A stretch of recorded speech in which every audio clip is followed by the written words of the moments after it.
la grâce afin d'obtenir miséricorde et de trouver grâce pour être secouru dans nos besoins.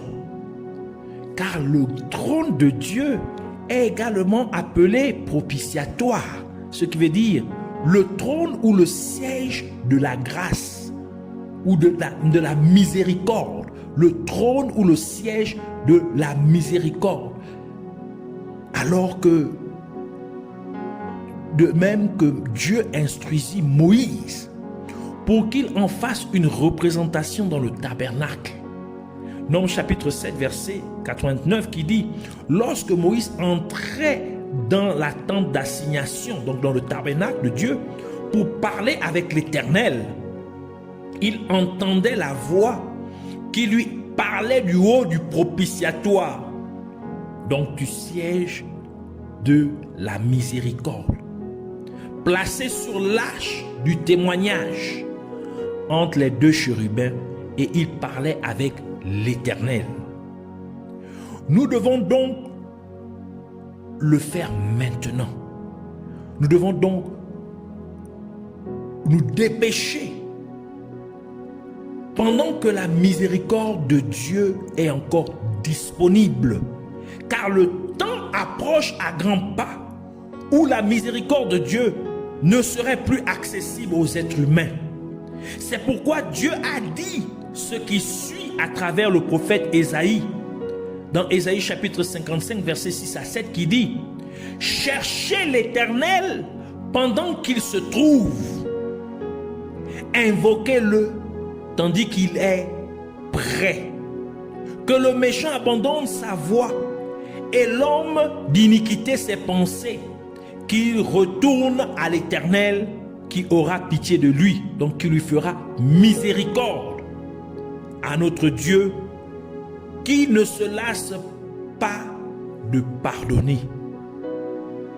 Donc, pendant que Dieu est encore disponible, pendant que la miséricorde de Dieu est encore disponible, les êtres humains doivent y courir pour l'obtenir et qui changent leur mauvaise voie. 5 étapes ou niveaux dans le christianisme, dans notre vie chrétienne, dont nous ne devrions jamais tomber si jamais nous atteignons ces 5 étapes ou 5 niveaux. Nous ne devrions jamais rétrograder de cela. Hébreux chapitre 6, verset 4 à 6 qui dit: car il est impossible que ceux qui ont été une fois éclairés, 1, qui ont goûté le don céleste, 2, qui ont eu part au Saint-Esprit, 3, qui ont goûté à la bonne parole de Dieu, 4, et les puissances du siècle à venir, 5, et qui sont tombés, soient encore renouvelés et amenés à la repentance, puisqu'ils crucifient pour leur part le Fils de Dieu et l'exposent à l'ignominie. Donc, c'est-à-dire à une honte publique. Il y a différents niveaux qu'un croyant peut atteindre dans son cheminement en tant que chrétien sur la terre. Mais il y a un niveau ultime qu'un croyant peut atteindre, à partir duquel, s'il lui arrive de chuter dans sa foi en Jésus-Christ, il est impossible pour un tel croyant de recevoir à nouveau la miséricorde de Dieu, tout simplement parce qu'il ne serait plus disposé à se repentir. Et du fait aussi, c'est comme s'il est en train de crucifier une nouvelle fois Jésus-Christ. Et un tel croyant, en rétrogradant, il ferait publiquement honte à Jésus-Christ. Donc il expose à l'ignominie. Car il aurait attiré l'attention de beaucoup de gens sur lui en raison du niveau de la manifestation de Dieu à travers sa vie, du fait qu'il aurait atteint un niveau vraiment élevé dans sa foi, de maturité spirituelle, de manifestation de la présence de Dieu. Mais par le fait qu'il chute ou rétrograde dans une vie de péché, il rejetterait donc la miséricorde de Dieu, la miséricorde que Dieu lui avait accordée, mais en plus il causerait un énorme choc négatif, c'est-à-dire un désordre et une confusion dans la vie des nombreuses personnes dont il aurait attiré l'attention, parmi lesquelles il y aurait des chrétiens. Et ces personnes pourraient aussi rétrograder à cause de sa chute. Parce qu'il il serait devenu un modèle, un exemple. Et en chutant, en rétrogradant, il leur donnerait un mauvais exemple. Et beaucoup pourraient suivre ce mauvais exemple. Ce sont 5 étapes dont si un chrétien atteint, il ne doit jamais tomber, car une telle personne connaissait vraiment Dieu, sans aucun doute. Elle connaissait les bonnes choses que Dieu a en réserve pour ceux qui s'accrocheraient à leur foi jusqu'à la fin. Ainsi, la personne avait une pleine assurance de l'espérance de la gloire qui est en Jésus-Christ. Ainsi, la miséricorde de Dieu ne serait plus disponible pour une telle personne, car elle aurait délibérément refusé la miséricorde de Dieu. Elle aurait délibérément rejeté la grâce du salut de Dieu. Par conséquent, tomber de ces 5 étapes est appelé chute délibérée de la grâce. Parce que le nombre 5 est le nombre de la grâce de Dieu. Et c'est pourquoi la parole de Dieu dit dans Hébreux chapitre 10, verset 26 à 31, « Car si nous péchons volontairement, après avoir reçu la connaissance de la vérité, il ne reste plus de sacrifice pour les péchés. » Or, c'est à cause du sacrifice de Jésus-Christ que nos péchés ont été pardonnés. Donc si le sacrifice de Jésus-Christ n'est plus disponible pour vous, n'est plus d'actualité pour vous, alors vos péchés ne peuvent être pardonnés. Donc le châtiment qui est dû au péché, c'est-à-dire le châtiment de la mort, de la séparation éternelle d'avec Dieu, vous est réservé. Donc la miséricorde de Dieu vous sera complètement retirée. Parce que le but de la miséricorde, c'est que le châtiment de Dieu ne tombe pas sur vous, bien que vous le méritiez. Mais il continue verset 27, mais une attente terrible du jugement et l'ardeur du feu qui dévora les rebelles. Celui qui a violé la loi de Moïse meurt sans miséricorde sur la déposition de 2 ou 3 témoins. De quel pire châtiment pensez-vous que sera jugé digne celui qui aura foulé aux pieds le Fils de Dieu? Donc il se serait moqué, en d'autres termes, de manière implicite, du sacrifice de Jésus-Christ, qui aurait tenu pour profane le sang de l'alliance par lequel il a été sanctifié et qui aurait outragé l'esprit de la grâce, donc le Saint-Esprit. Car nous connaissons celui qui a dit: à moi la vengeance, à moi la rétribution, et encore, le Seigneur jugera son peuple. C'est une chose terrible que de tomber entre les mains du Dieu vivant. Aucune pitié de Dieu pour ceux qui prennent la marque ou le nom ou le nombre du nom de la bête. Apocalypse chapitre 13, verset 11 à 18 qui dit: puis je vis monter de la terre une autre bête qui avait 2 cornes semblables à celles d'un agneau et qui parlait comme un dragon. Elle exerçait toute l'autorité de la première bête en sa présence, et elle faisait que la terre et ses habitants adoraient la première bête, dont la blessure mortelle avait été guérie. Elle opérait de grands prodiges, même jusqu'à faire descendre du feu du ciel sur la terre à la vue des hommes. Et elle séduisait les habitants de la terre par les prodiges qui lui étaient donnés d'opérer en présence de la bête, disant aux habitants de la terre de faire une image à la bête qui avait la blessure de l'épée et qui vivait.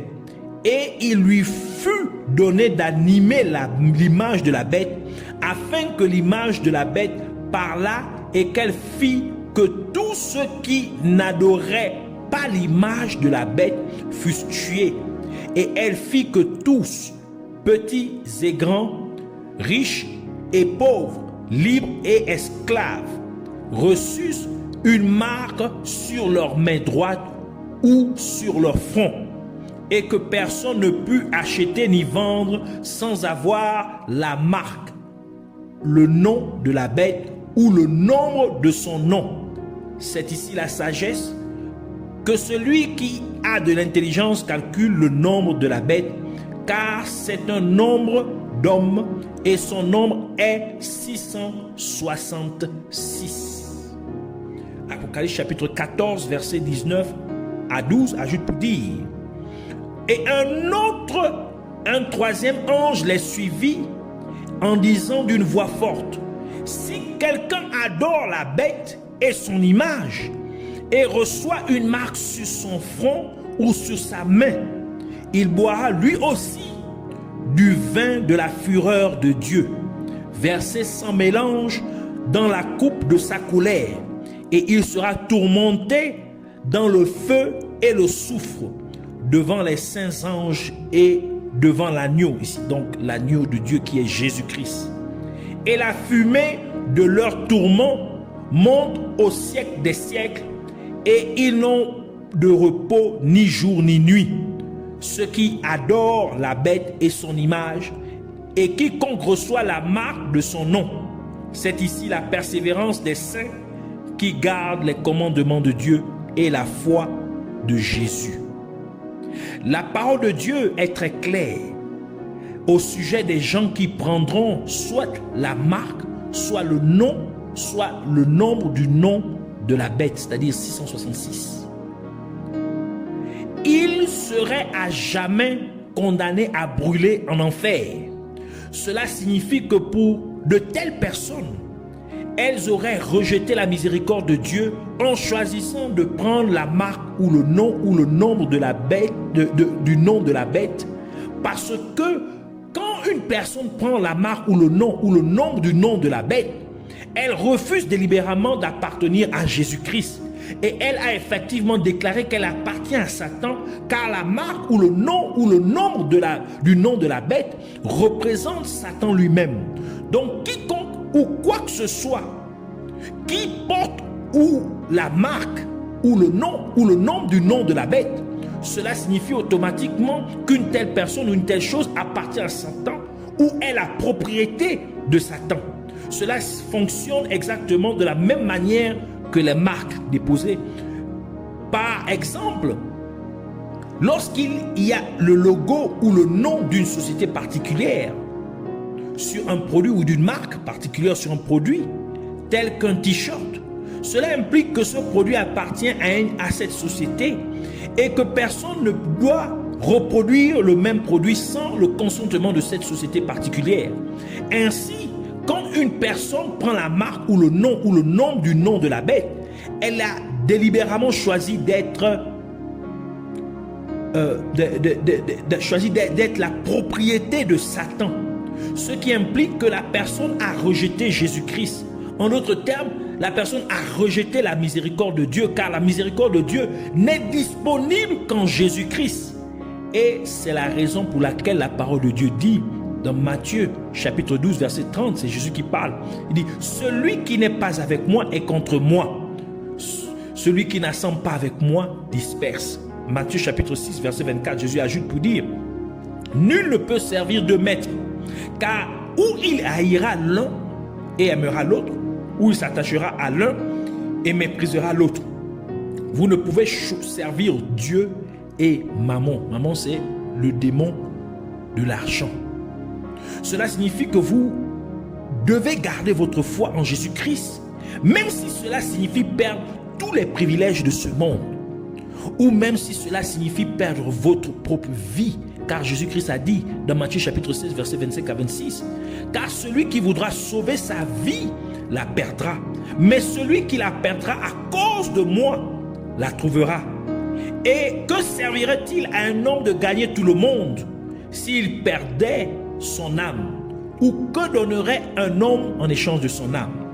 Et Jésus-Christ a encore ajouté dans Matthieu chapitre 10 verset 37 à 39, celui qui aime son père ou sa mère plus que moi n'est pas digne de moi. Et celui qui aime son fils ou sa fille plus que moi n'est pas digne de moi. Celui qui ne prend pas sa croix et ne me suit pas n'est pas digne de moi. Celui qui conservera sa vie la perdra. Et celui qui perdra sa vie à cause de moi la retrouvera. Il n'y a pas de miséricorde de Dieu pour ceux qui blasphèment contre le Saint-Esprit. Matthieu chapitre 12 verset 22 à 32 qui dit, alors on lui amena un démoniaque aveugle et muet, et il le guérit de sorte que le muet parlait et voyait. Toute la foule étonnée disait, n'est-ce point là le fils de David? Les pharisiens ayant entendu cela dirent, cet homme ne chasse les démons que par Belzébul, prince des démons. Comme Jésus connaissait leurs pensées, il leur dit, tout royaume divisé contre lui-même est dévasté, et toute ville ou maison divisée contre elle-même ne peut subsister. Si Satan chasse Satan, il est divisé contre lui-même. Comment donc son royaume subsistera-t-il? Et si moi, je chasse les démons par Belzébul, vos fils, par qui les chassent-ils? C'est pourquoi ils seront eux-mêmes vos juges. Mais si c'est par l'Esprit de Dieu que je chasse les démons, le royaume de Dieu est donc venu vers vous. Ou comment quelqu'un peut-il entrer dans la maison d'un homme fort et piller ses biens sans avoir auparavant lié cet homme fort? Alors seulement il pillera sa maison. Celui qui n'est pas avec moi est contre moi, et celui qui n'assemble pas avec moi disperse. C'est pourquoi je vous dis, tout péché et tout blasphème sera pardonné aux hommes. Mais le blasphème contre l'Esprit, c'est-à-dire ici l'Esprit de Dieu, le Saint-Esprit, ne sera point pardonné. Quiconque parlera contre le Fils de l'homme, c'est-à-dire contre Jésus, il lui sera pardonné. Mais quiconque parlera contre le Saint-Esprit, il ne lui sera pardonné dans ce siècle, ni dans ce siècle, ni dans le siècle à venir. Le blasphème contre le Saint-Esprit est l'action ou l'offense de parler sacrilège, de porter des paroles sacrilèges contre le Saint-Esprit. C'est un discours profane contre l'Esprit de Dieu, c'est-à-dire avoir de l'irrévérence contre le Saint-Esprit. C'est manquer totalement de respect au Saint-Esprit. Et selon Jésus-Christ, une telle offense ne sera jamais pardonnée. Donc la personne serait ainsi coupée de la miséricorde de Dieu, car c'est le châtiment éternel de Dieu qui l'attend. Dans ce passage que nous venons de lire, Jésus-Christ guérissait les gens et chassait les démons. Et Jésus-Christ faisait toutes ces œuvres étonnantes par le Saint-Esprit. Mais les pharisiens disaient que c'était par Belzébuth, un ange déchu, signifiant une principauté, c'est-à-dire une principauté spirituelle démoniaque, que Jésus chassait les démons. C'est ce qu'affirmaient les pharisiens. Ainsi, les pharisiens attribuaient les œuvres du Saint-Esprit à une principauté démoniaque. Et cela a donc conduit Jésus-Christ à déclarer que le blasphème contre le Saint-Esprit ne sera pas pardonné aux hommes. Cela nous dit donc que dans ce cas particulier, le blasphémer contre le Saint-Esprit, c'est attribuer les œuvres du Saint-Esprit à une entité démoniaque ou à quelqu'un qui n'est pas Dieu, car le Saint-Esprit ou l'Esprit de Dieu est Dieu lui-même, tel que le déclare la parole de Dieu dans 1 Jean chapitre 5 verset 7, version Martin, qui dit « Car il y en a trois dans le ciel qui rendent témoignage, le Père, la parole, donc Jésus-Christ qui est la parole de Dieu, et le Saint-Esprit. Ces trois-là ne sont qu'un, donc ils ne forment qu'un, donc c'est la même personne. Car c'est bien par le Saint-Esprit de Dieu que Dieu accomplit toutes ces merveilles. Même l'œuvre du salut, ainsi déclare la parole de Dieu dans Tite chapitre 3 verset 5 qui dit « Il nous a sauvés, non à cause des œuvres de justice que nous aurions faites, mais selon sa miséricorde, par le baptême de la régénération et le renouvellement du Saint-Esprit. » Alors, ici, Dieu nous fait comprendre sa miséricorde, comment elle est disponible. À ce moment même, il nous est disponible et que nous devions la saisir. Et il nous fait comprendre aussi ce que nous ne devrions pas faire pour rater la miséricorde de Dieu. Ce qui nous coupe de la miséricorde de Dieu. Alors, saisissons-nous de la miséricorde de Dieu pendant qu'elle est encore disponible. Le temps de la disposition de la miséricorde de Dieu, c'est maintenant. C'est ainsi que nous voulons prier.